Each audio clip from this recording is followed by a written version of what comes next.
And today, every Kenyan, like what is going on in Uganda. For your information, Uganda has a bigger social security fund than Kenya, although they have a quarter of our economy. Tanzania has a bigger national social security, although they have 50% of our economy. Why? Because they made the right decisions about saving.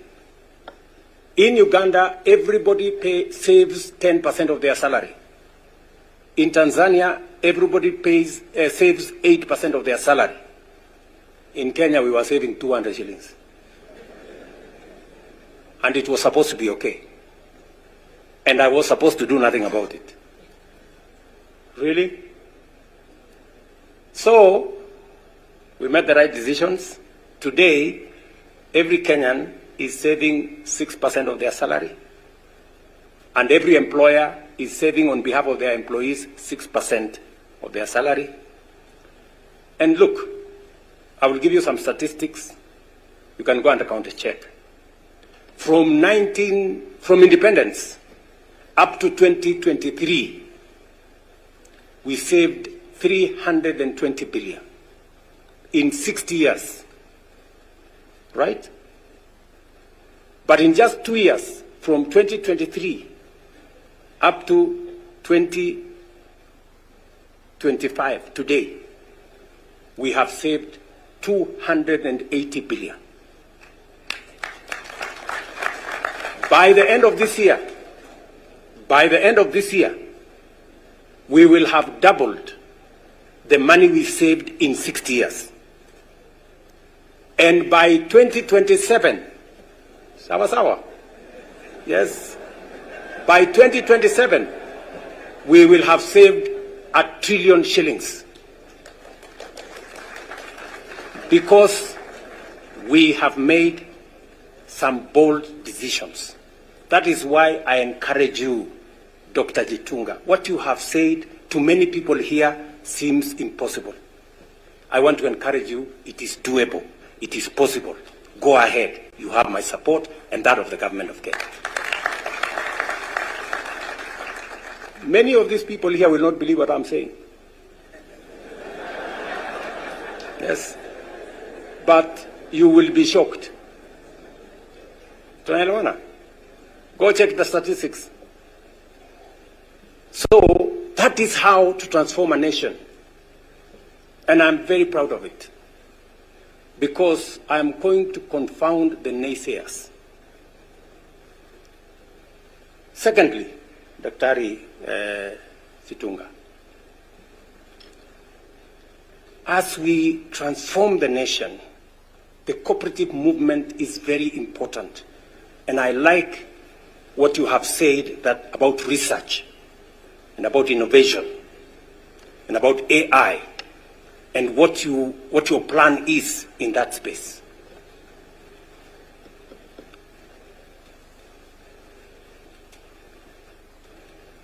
The whole cooperative movement influences our agricultural sector. And our agricultural transformation must be underpinned by the transformation in the cooperative sector. And that's the reason why CS Oparanya and his team are working on the cooperative bill that is currently in Parliament, informed by the cooperative movement, including input from the Cooperative University. I am looking forward to signing that bill into law so that we can leverage on the efficiency and the capacities that exist in our cooperative movement to help us steamroll and turbocharge the transformation of our agricultural sector.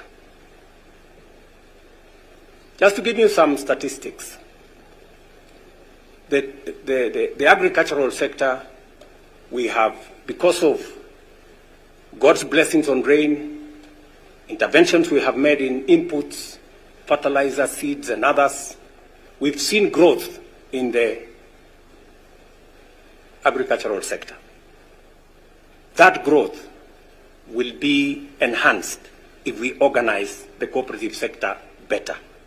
And that is why the cooperative bill currently in Parliament is very important. We've seen, for example, growth in the maize sector. We've moved from 40 million bags to 72 million bags. You've seen earnings from tea went up from 170 billion to 215 billion. You've seen coffee sector. Prices of coffee has moved from 50, 60 shillings a kilo to 100, 140 shillings a kilo. You've seen in the sugar sector, we are witnessing the biggest transformation. Ordinarily, we would be importing between 300,000 and 400,000 tons of sugar into Kenya. This year, we imported less than 100,000 tons. Why? Because our productivity grew from 490 metric tons, go look at the statistics that Kenya Sugar Board, to 815 metric tons. We just concluded the commercialization of the 5 sugar mills owned by government. My opinion is government has no business owning sugar mills. It should be run by people who understand it in the private sector. We've just concluded that exercise, and you will see the transformation that is going to come from the sugar sector. It is my belief, and we are working towards making sure that in the next 3 years or thereabout, Kenya should be a net exporter of sugar. We should not be importing sugar into Kenya. We have what it takes to export sugar from Kenya. I'm saying this, Dr. Jitunga, to encourage you that this country needs bold, courageous leaders like you to move it to the next level. People who believe in this country, citizens, patriotic citizens, who will do their best, stop at nothing in the transformation of the country. Finally, when I was in China with this good friend, many people thought, oh, William Ruto has gone to negotiate for more loans. Yeah, listen to me and listen to me carefully. You heard this young man speak here. He has not said he's going to look for loans. He has not said he's going to look for money for government. He has said he's coming to me to look for no objection, letter of support. Because he wants to transform this place using private-public partnerships. And you have seen him with some of the partners that he's going to work with. That is the way to the future. The road we have, you saw listed from Rironi all the way to Malaba through Nakuru, is not going to be built. Is not going to be built using loans to the government of Kenya. Unasikia? It is going to be built using a toll infrastructure, public-private partnership, investment. That is what is going to build that road. The railway you saw put in the framework that we negotiated in China, from now Naivasha all the way to Uganda, is also going to be built not by loans to the government of Kenya, but it's going to be built by investments.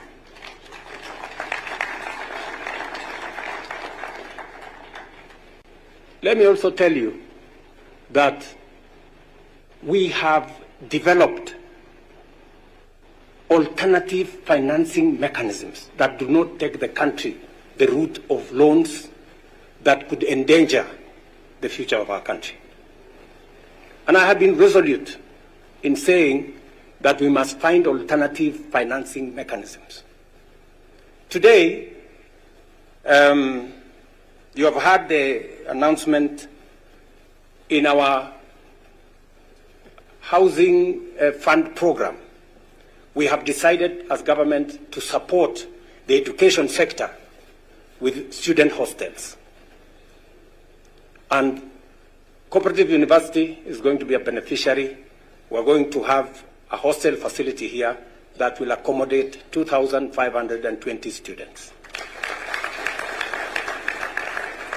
It's going to happen in every university in Kenya and every TVET, and we are going to finally go to every Kenya Medical Training Center.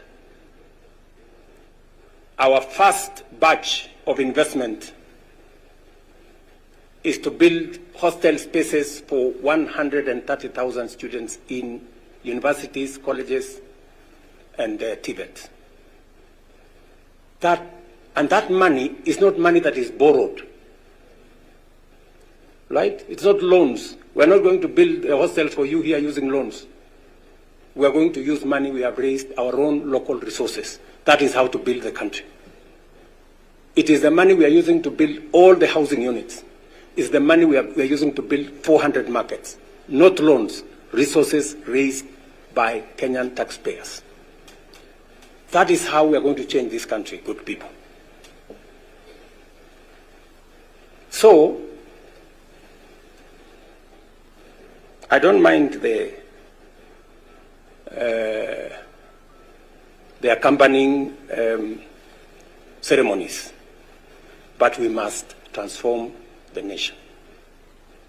And it has to take some bold thinking, bold action to take ourselves into the future.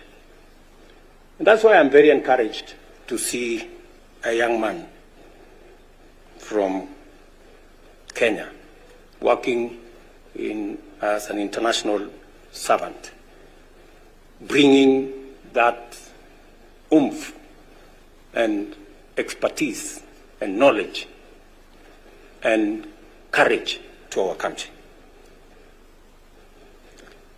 Allow me, ladies and gentlemen, to say accordingly, we are implementing a sustainable higher education funding model, as I said earlier, to ensure every learner has an opportunity to be their best. The cooperative model is central in our economic transformation strategy. With over 14 million members, cooperatives now contribute nearly half of our national savings and finance 90% of some of the housing stock that is going on.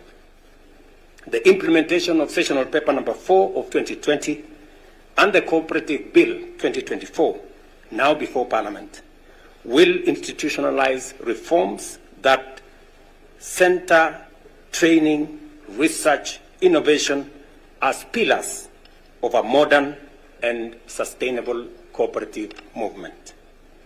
This university is not just a partner in this effort. It is an anchor. I like what was said here, and I like the questions Chitunga is asking. As we deepen investment across our 5 priority pillars of agriculture, MSMEs, housing, healthcare, and digital economy, we look to Cooperative University of Kenya to provide leadership, capacity building, and research that translates into real, measurable change in people's lives.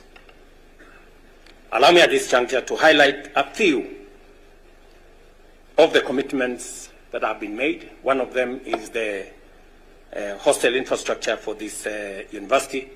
And secondly, through the Chancellor's Legacy Program that Dr. Chitunga has just elaborated, we welcome initiatives to expand infrastructure through public-private partnership, establish new research centers, and build sustainable financing.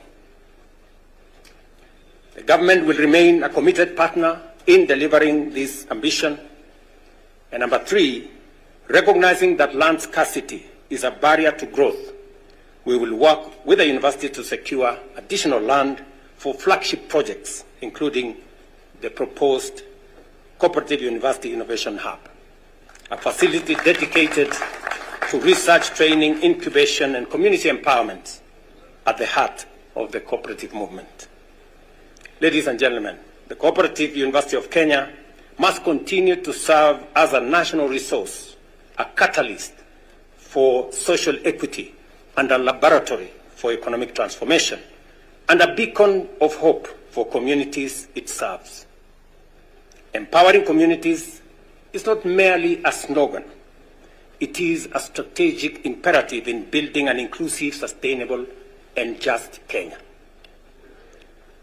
The government of Kenya stands firmly with this institution, and we will continue to support your programs, invest in your growth, and co-create pathways to prosperity for every Kenyan household. To Dr. Chitunga, Mr. Chancellor, the University Council, Management, Senate, faculty, staff, and students, I wish you great success as you carry forward the noble mission of knowledge creation and community transformation. Asanteni sana, and God bless you. Another round of applause for His Excellency for that wonderful speech.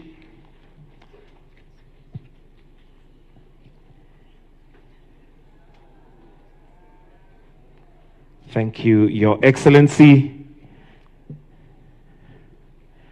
And at this point, allow me to invite the Vice Chancellor to dissolve the congregation. We may take our seats.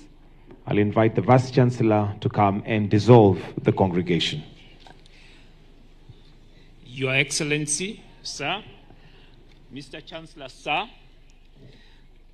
acting on the powers conferred on me by the Universities Act 2012, revised 2020, and the Cooperative University of Kenya Statute 28, I declare this assembly dissolved. Thank you.